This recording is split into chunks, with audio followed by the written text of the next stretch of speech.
Do you like sports? Yeah, I like sports too much. And whenever I get my free time, actually, I like to play cricket. That is my hobby, playing cricket in my free time. So whenever I get free time, I go in the ground floor of my building. There's a open play space, and I play cricket there.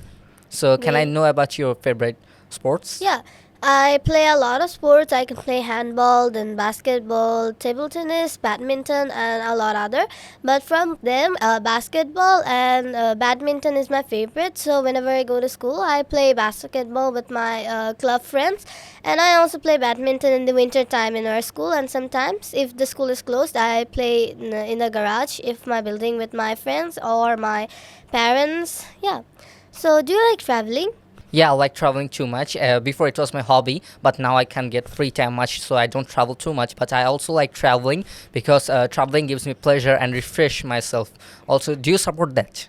Yes, I also support that. Like when I get like long term vacations or weekends, I usually go to some places. Sometimes I go abroad if I get a long vacation.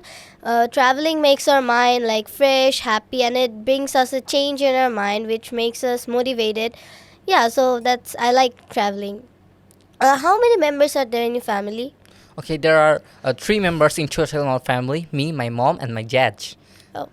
So my family is also small. I live with my parents, my father and my mother, me and my younger sister. Do you have any siblings? No, I don't have any siblings. Do Wait, you where have? do? No, yeah, I have a little sister.